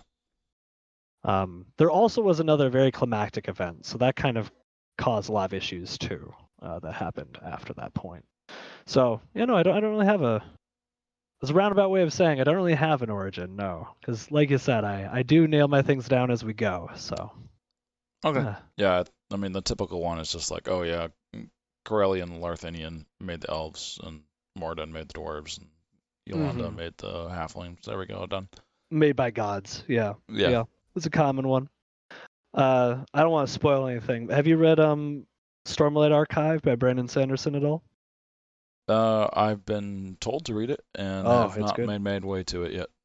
Okay. Well, if you ever get around to reading it, it's very good. I won't spoil anything, but the origin story for a group of the peoples in that book, very good. Not something I saw coming, and I was like, wow, that's crazy. So, it probably isn't that crazy in the grand scheme, but when I was first reading, I was like, wow, that's creative. It's well done. But I don't want to say anything just in case if you read it later, because it is a very big spoiler for that series. Yes, there are a lot of things on my like to read list. I think I've got like 30 different books. Holy cow! Sort of, yeah, I'll get there. It's just whenever motivation strikes me to go back to fantasy. Yeah, we'll get there someday. At the moment, I'm making my way through the Pokemon comics. Oh yeah! How far are you? I'm on volume 7 at the moment. Okay. Which when you say Pokemon comics, you mean like the original series, like manga, or are you talking like the Pokemon Adventures comics? Pokemon Adventures comics. I don't know. So there's a couple different comics they did. So I read Let's Go Pikachu, which was about Ash. Okay. Which was I wouldn't say retelling of the TV show, but kind of followed the same plot. Like there's a couple of the issues that were basically the same episode as a particular one. Okay. It had a more mature vibe. Like there was a lot of like sexual innuendo between Ash and Misty. And she's wearing like a little black dress, right? No, she's wearing like a halter top and showing off her belly button the whole time, right? Okay, never mind then. I think she wore a black dress at some point. Okay. So there was that one. I've read that one, but Pokemon Adventures is actually based off of the video games. Right. So because like the main character is named Red, and his rival is named Blue, and then there's a third character, a girl named Green. They're on a Pokemon adventure, like just following the same path you do in the games, pretty much. And they take out Team Rocket, and then the Elite Four actually end up being the villains for this second arc with Yellow as the main character. Oh, okay. Yes. Okay. I have read this. It's good. It's good. Are you planning on reading past past Yellow at all to the later generations? Yeah, I'm thinking I'll probably do the whole thing. Okay. Um, I'm at 7 was about the point I stopped when I was reading it last time. Hmm. So so far it's just been sort of review, but still Right. having fun with it, rereading. Things Um, you've read, yeah. yeah. My favorite, if you do get to it, is Ruby and Sapphire. That was my favorite. Oh, Okay. And Emerald eventually, but Ruby and Sapphire, that was the one I liked the most. I only read maybe the first like 5 or 6 generations because in my head I based them on the games and stuff, so I've only read the up to like the 5th, I think. But yeah, it's a fun series. Yeah, yeah, I'm liking it. In your survey, you mentioned that you'd played a Pokemon RPG. Yeah, I did. Wasn't a Yeah. huge fan of it. I like 5th edition a lot. I'm one of those weird people who actually enjoys this exact amount of crunch that 5th edition supplies, which to most tabletop RPG fans is the most minimal crunch possible. But to new, well, I mean, I guess you have like more narrative dice systems, I suppose. But It's the most popular like RPG system. I wouldn't really say that enjoying it is something weird. no, no, no. But I more so mean that a lot of people, like, because I browse Reddit a lot, and so a lot of people on there they'll say like, they like the more crunch that like Pathfinder or Pathfinder 2E or 3.5. They like that kind of crunch and flavor. And some of my friends, I've had a couple who, if they've played D&D, my few players that have played, they've all played those versions, and so. To them, 5th edition is so much less options, so much less rules and crunch and all of that. Uh, But I like where it's at. It's a perfect spot for me because I can be really flexible and on the fly if I need to, or I can be more, strategic, tactful, following the rules. Get down into the weeds of it if we want to. Um, gotcha. so yeah, no, I didn't like it that much. It also, I just had a bad experience the first 2 times I tried it. One of the times, a dude threw a fit because he didn't find a skitty in like the first encounter in the first session we did. And I'm like, this is the first session. Like, you're not gonna find the Pokemon you want and are looking for. You can calm down, sir. And then the second time, this one guy, because I can't remember which exact Pokemon tabletop RPG it is, but in one of them, you can be like a trainer class of like a karate guru or the psychics. How in Right. the Okay. games you find those people. You can be one, and you can actually fight like alongside your Pokemon, which to some I can see as a cool idea. But then you're like fighting other Pokemon, and so this guy wanted to psychically torture a Caterpie on the very first session. I was like, nah, I don't want to role play that. And maybe that's something we should have solved in like a session 0, but this was earlier on in my Uh, DMing career. yeah. So yeah, just wasn't a fan of the system a ton, and just didn't have a good experience at first. But Okay. Yeah, that definitely eh, sounds more like a social problem, but yeah, I yeah, mean, yeah, agree if on you that. like 5th edition, why change? I was just curious about the actual system. Oh yeah, no, it's I've Pokemon Tabletop United or Pokemon Tabletop Adventures or Pokemon United. There's 2 of them, and I looked into both, and that's why I can't remember which one I played and which one I didn't. But um, yeah, no, they're good. Again, if you like a little bit more of the rules and crunch, you like from what I've heard, if you like the feeling of like 3.5, they'll feel similar, is what I've been told. So, okay. but with Pokemon obviously and all of that. Cool, cool.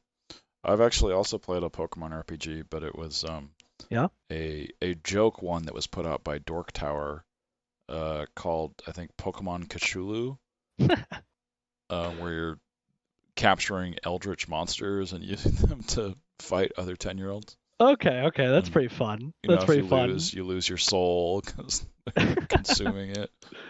That- Um, That's kind of fun because it kind of captures a little bit of like the early like Yu-Gi-Oh as well, where because they had some of the spirit realm or the shadow realm stuff going on there a little bit. yeah, yeah, kind of like Yeah, that. But yeah, pretty it's like fun. if you rolled a 1, then like you lost your soul because the Pokemon turned on you and ate you. Yeah. Did they stay huge? Like, did they No, were they just no, they monstrous in were size? small. They were like 3 feet tall, just like Pokemon. But I had like tentacles coming off of them and bat wings, like the Okay. the picture of Pikachu was Yeah, basically yeah. just Pikachu, but with a tentacle Tentacles. mouth and bat Okay. wings. Um, and you could design your own and like just add tentacles. Now it's bite attack deals acid damage or something like that. Right, right. That's pretty fun. That's pretty neat. Yeah, Yeah. I haven't really dove out of 5e too much. I tried a little bit of Monster of the Week. I did like a one or two shot with someone who was my DM back then. Mhm. And he ran it just for fun. It was decent. I tried to learn the Genesis system because I almost worked at Fantasy Flight Games for a little bit there. And for one That's of cool. their interview questions, you had to like design a creature, design a location, and design something else using the Genesis system or whatever. So I Okay. learned that briefly, but I wasn't a fan. That one was too loosey goosey for me. They had strength on a 5-point scale, and I'm like, that's not enough scale because if an elephant is in the same class as like a tiger or something, like that's just a different scale of strength. I can't handle that. So Mm. Okay. needs to be need just a little bit more crunch for me. And they had this weird mechanic that I couldn't wrap my head around. Something about soaking up damage. I don't remember, but at the time I was like, nah, this isn't my thing either. I'm just gonna go back to my safe little 5e bubble, you know. Yeah. Yeah. That damage mechanic, I remember that being a bit complicated too, but it's been a while since I looked at the system. Yeah. You've played a bunch of stuff, I would assume then, since you've been playing so long. Yeah. Yeah. I never actually played Genesis, but I guess I think I played every edition of D&D. Um, Okay. I've played GURPS, Blades in the Dark, Savage World, um, Dungeon World, Wow. Paranoia, um, D20 Modern, Pathfinder. Um, well, first edition doesn't really count because it's basically just D&D, but second Right. edition. Um, Hackmaster is another like D&D related D20 thing. Um, Mm-hmm. Mm-hmm. yeah. I've read the rules for a couple other systems. So there's the 2D20 system is kind of interesting. Mm-hmm. Um, it's not really the type of games I like to play, but the idea is that you have stats for like your skills, but also stats for your motivations. Oh, okay. So whenever you roll for something, you use your skill and motivation that's relevant for what you're doing That's kind of and neat. add them together, and then you use that to add to your d20s that you're rolling. That's pretty neat. And these Um, motivations, are they something you determine at like character creation, I would assume, or are they something that you like change over time as your character's motivations change? yeah, that's right. They change over time. Okay. So the idea is that you have, I think it's five, and they're ranked from I think it's 3 to 6. Mm-hmm. 4, 5, 6. No, I guess it's got to be from 2 to 6. So I think there's one of each number. Mm-hmm. Um, and you always have 2 through 6 for the motivations. Your skills can increase above their original numbers, but the motivations are always set that way. Um, so if you have a motivation that starts becoming less important for you, then it transitions downward and switches with the other one that's below it. Ah, I see. So it's like a ranking position that actually grants like the points based on the rank. Okay. Okay. That's a good way to do it.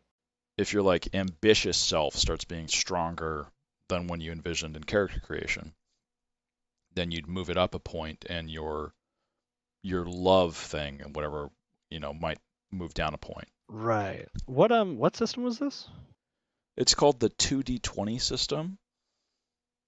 Okay, I'm gonna have Uh, to check that out later. I'm for my magic school campaign that I'm doing, I made up two like kind of stats, like one for how famous their character is already when they're coming to the school and how much like funding they have to like pay for school supplies and things, and those can change over time. But this captures what I'm looking for on the more like emotional side of things.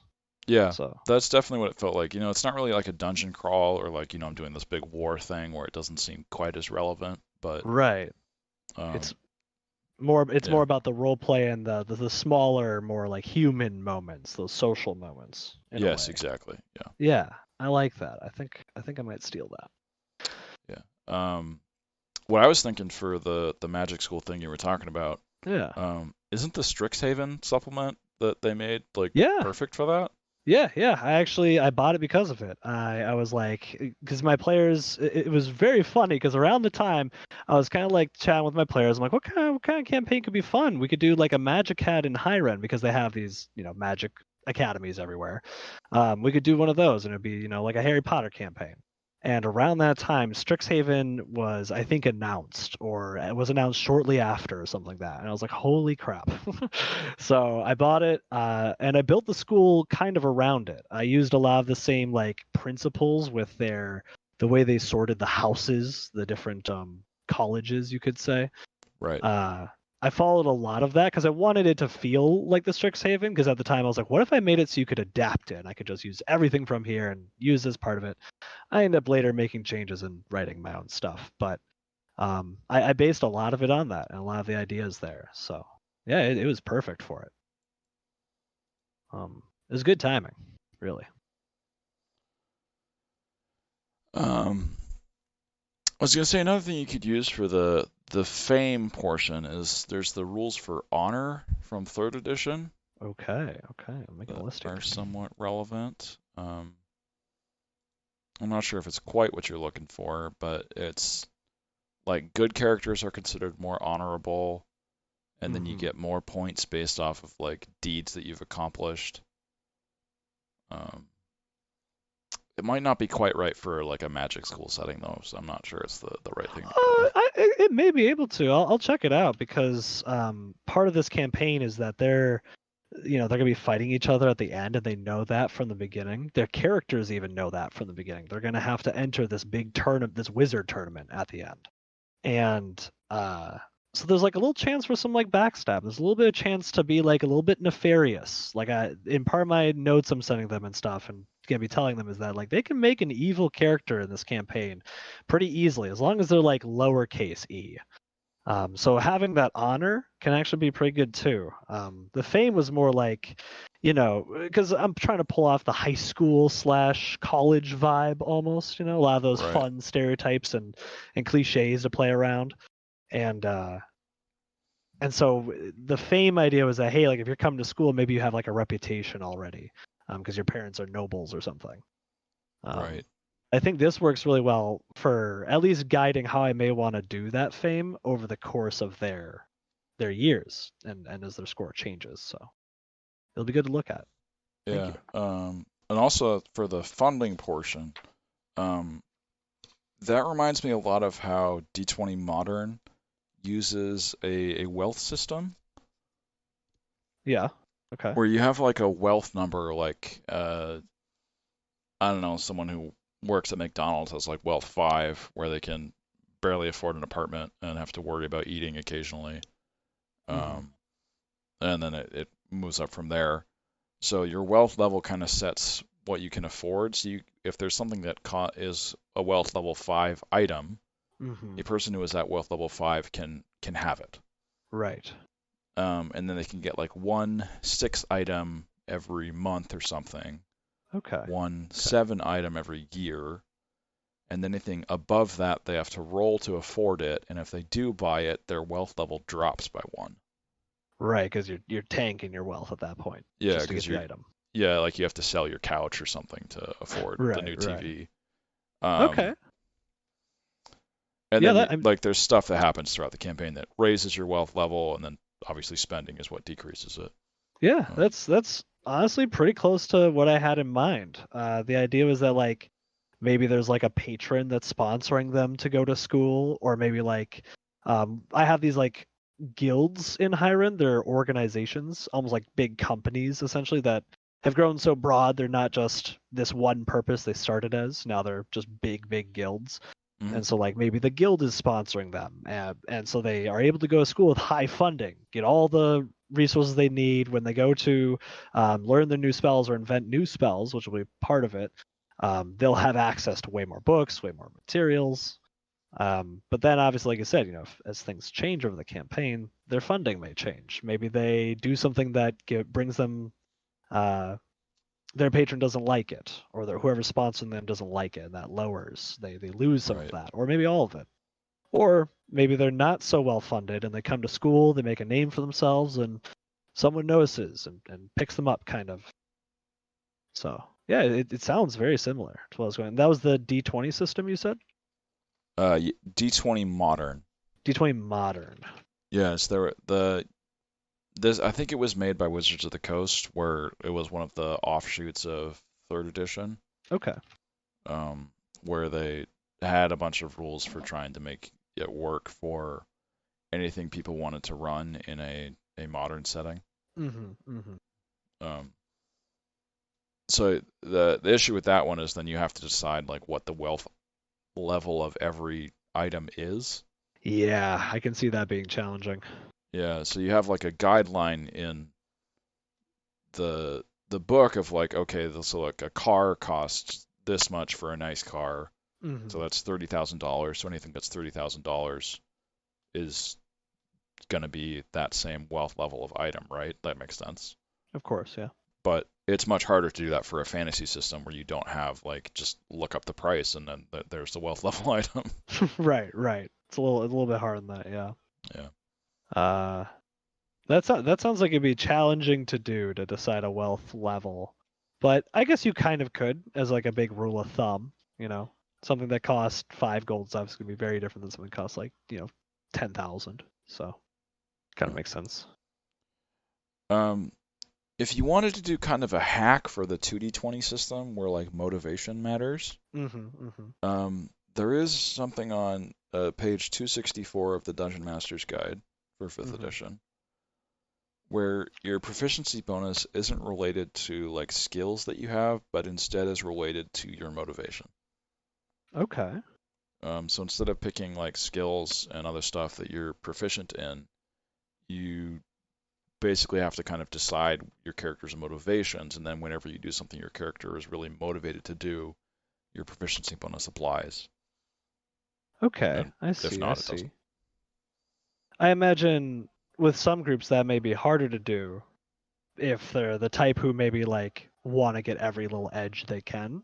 I know with one of my groups that probably wouldn't go over well. But one of my the in-person one, I think that kind of thing could work out pretty well. Well, it encourages having like one positive trait and one negative trait. I see. I see. Okay. What would be like an example of a positive and a negative for this case? All right. Let's see right here. For example, a character with a positive personality trait of I never have a plan, but I'm great at making things up as I go along. Sounds like me. Okay. Okay. And for negative, I often get lost in my own thoughts and contemplation, oblivious to my surroundings. Okay. So Okay. the positive trait defines when they have a proficiency bonus. The negative trait defines when they have disadvantage on a skill check. This is pretty interesting because it focuses more on how you're doing the action and what actions you're doing. Because like if you guys reach a wall to climb over, are they just running up and going, or are they taking time planning it out? And if it lines up with their character, they get the bonus. I see that. Yeah. Yeah. I can see how that would work. I just know with one of my groups, I have a couple players who they love to just ask for every little potential bonus possible. I imagine for them it would be challenging, but I think my in-person group could handle something like that. Yeah, yeah, and this whole section of like alternate rules in the DMG does definitely caution against like, yeah, it should be something that will work for your group, or at least you have a discussion about it beforehand so they know what you should be doing with that kind of system. Yeah, I should check out those optional rules again now that I feel like I have a little bit of a better handle on things. It's been a while since I've glanced through the old DMG. Yeah. There's also an honor system in 5th edition, but again, I'm not quite sure it fits for Fame, but maybe it's something that you can adapt to work for it. Yeah, potentially. It has it work as just a 7th stat. Okay. So that could be how it works is like, right, yeah. They have to buy it or roll it, and then it's like, okay, you're the popular kid because you got an 18, and you're the, pimply faced loser because you got a 5. Makes sense. So. Okay. Yeah, well, that's your coming up campaign. You also have a current 3 campaigns that I still wanted to talk about. Yeah, sure. We can briefly Why don't talk you give about. us like the major threat for each of the campaigns, and we can just talk about that. Yeah, Does that sure. work? Okay, cool. The in-person one, the Six Knights of the Sapphire Spine, their main threat currently is a beholder that is running a cult. His name is Gazotter, and this cult has supposedly kidnapped two of the characters' families and or mothers, and potentially others as well. They've been kidnapping people from across the country, so they're here to stop them, and it's become a very big and dire situation. But I have faith that they'll be heroic. We're actually playing tomorrow night and continuing the battle in the city, so we'll see how things go. But after that, their big main villain is the demon lord Ozkin and the cult of Ozkin, where I had mentioned it before how demons have taken the south. So that's their big main threat. In the other campaign I have ongoing, my players, I think they've begun to realize that they actually just released the big threat of the campaign. They have released a vampire, a very powerful, very ancient vampire who is quite capable. Knocked them all out right away, just with an easy spell. They all failed the saving throw. It wasn't even that high of a DC. They all just rolled very terribly, except for one who survived, and she had the option of becoming a vampire or not. But that's their main villain. This campaign's still pretty early. We're only like 15, or I think less than 15 sessions in. So they haven't Wow. really established the big threats yet or anything. But I think they have figured out now that this vampire, they kind of messed up a little bit by releasing her. So that'll be a fun one. And then the third one, which ended because the players all or the characters died, unfortunately. Um, that one over in Galison, the end big bad that they were going to have to face was the Crimson King, a this big red orc who has secret has one of the artifacts that the similar to the ones the players were gathering. Their main objective: gather these artifacts, and uh, he has one, and he's been uniting other orcs and goblins and giants and hobgoblins and bugbears, all these trolls and people that are not able to go into cities, that kind of thing. And Right. they are banding together, and they are just roasting the countryside. They're going through, Yeah. ravaging the place. It's a big deal. But they all died because instead of going tackle that issue, which was the next thing they were going to do, instead, they went on a personal quest where they chased down a dude who had kidnapped some beloved NPCs of theirs because they pissed him off, and they pissed off the wrong person. They called him the Angry Brevtensan because over in Galison they don't meet too many Brevtensans, but this was one of them, and he didn't like him, and so kidnapped him, took him back to Brevtensa with some teleport, and these heroes went in, they raided this guy's mansion in the middle of the swamp, and slowly but surely they all died. So that campaign ended, unfortunately. Oh. Those are the big threats. One's a very powerful vampire. They'll find out. They'll find out. And the other one is a big demon lord who is trying to make it's his third attempt to fully enter and claim the material plane or the mundane realm. So we'll see if they can succeed or not. Um, was there anything else you wanted to talk about for the world or your campaigns? I know we sort of did a lightning run there, but Yeah, no, yeah. I know I went pretty fast. I do have two last brief things. Try to keep them brief. That I like that because I got cool ideas from other DMs from the past, and so I like to pass things on.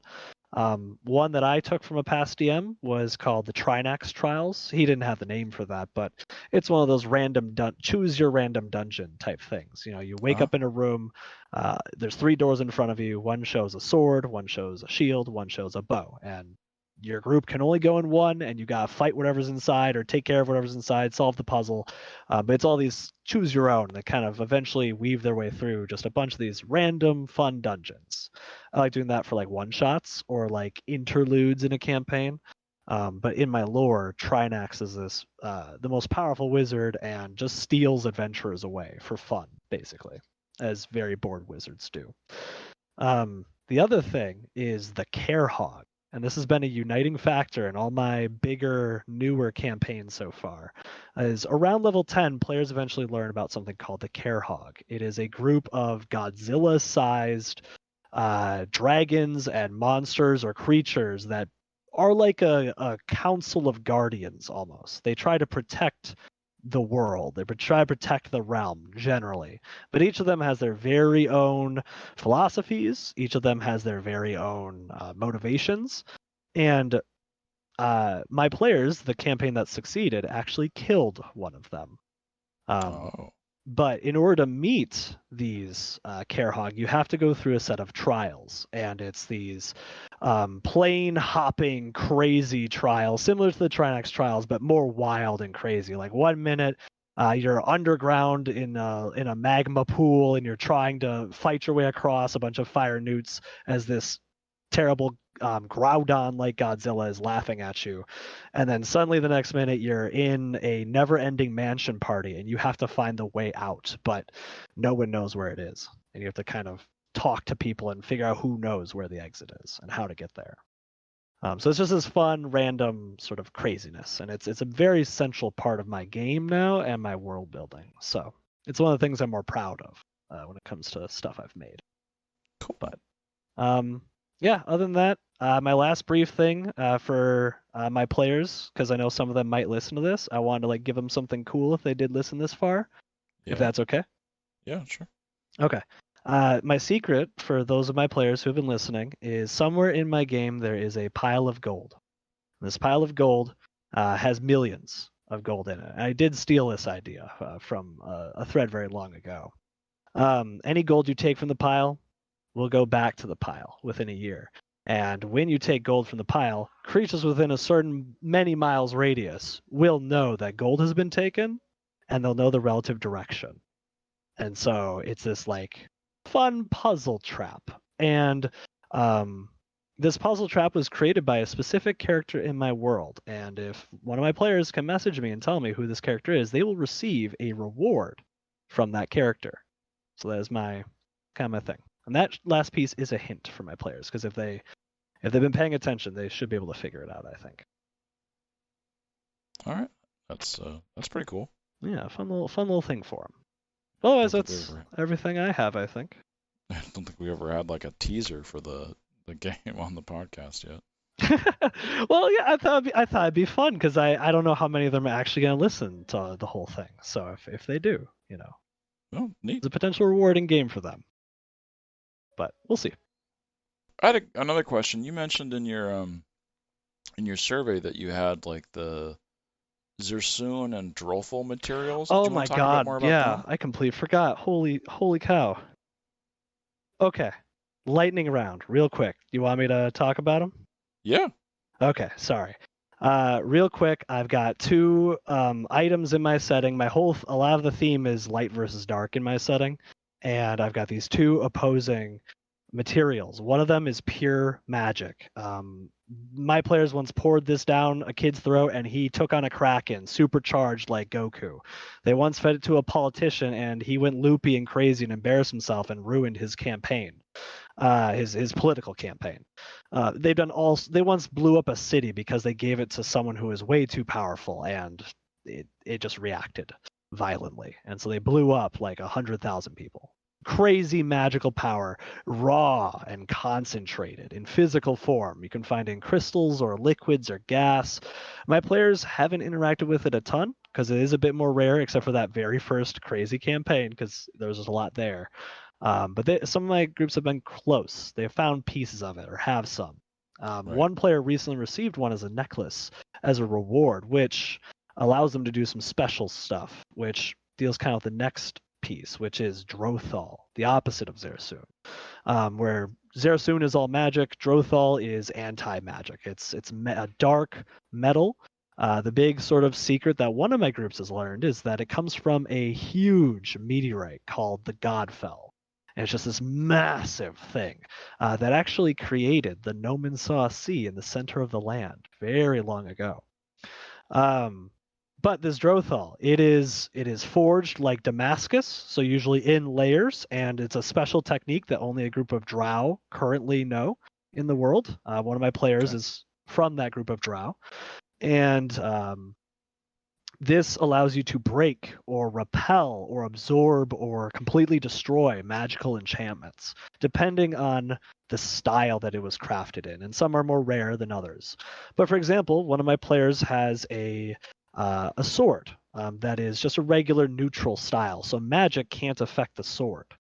This has come into play a couple times where he's able to like attack things that normally have a magical resistance or protection. He can just like break right through that and strike into them. Right. One player had a ring with the destruction style one, and so if they come up to like a magical lock or a magical obstacle of sorts, she's like poked it into it and kind of destroyed it that way. And they've encountered people, some people here and there in the world that have these items. But I made these items to like kind of balance out because I wanted something fun and unique for like a cool item, and anti-magic and supercharged magic. It kind of made sense with things I already had in my world. So I eventually kind of moved them together as a uniting materials and concept for the world. So it got big. It Okay. got big in my world and my planning. So Well, that sounds pretty neat. yeah, those are the two materials, Drothal and Zer'Sun. Anti-magic metal and very magical stuff. And if they touch each other, that is very bad. I warn my players every time. Just in case. Yeah, of course. So is it like a bag of holding going off, or just a big Yeah, that's explosion? how I envision it. It's just like some big reality warping explosion or something. That's how I envision it. I had one player who like tried to force the issue, and I said, "Okay, the world is destroyed and suddenly rearranged to exactly how it was." You know, some BS answer like that. Because I try to tell him like, you don't want it to happen. So, but all in good fun, of course. Right. Is there anything else you wanted to talk about while you're here? No, I think that's it. You pulled the ones off that I had completely forgotten. I think that's everything I had. Okay, cool. Well, thanks for coming on the show. It was good having you here, Alec. Yeah, thank you for having me. And you're gonna make an episode at some point for your own world? Yeah? Someone Uh, interview you? yeah, I'm thinking about it. I didn't want to have it be like a selfish podcast where I talked about my own stuff, you know? Of course, of Um, course. so, not that it's exactly like that, because people do podcasts where they talk about their own stuff all the time. Of course, of Um, course. but I just think it'd be cool to hear about your world, Isaac, that's all. And yeah, your thanks. campaigns and stuff. Well, I mean, the idea behind the podcast was that it's a way for people to present their work, that to the wider community that they don't usually get to do. Hmm. So I wanted to obviously give other people a chance to do that themselves first, and I was thinking maybe on like a 1 year anniversary for the podcast, that might be the Yeah. episode I do. Yeah, that'd be neat, like a 1 year type of anniversary type thing. That'd be cool. So you'll learn more. Very cool. If you want to learn more now, you can also go to my website where there's a bunch of the stuff already up. Oh, okay. Okay. Well, cool.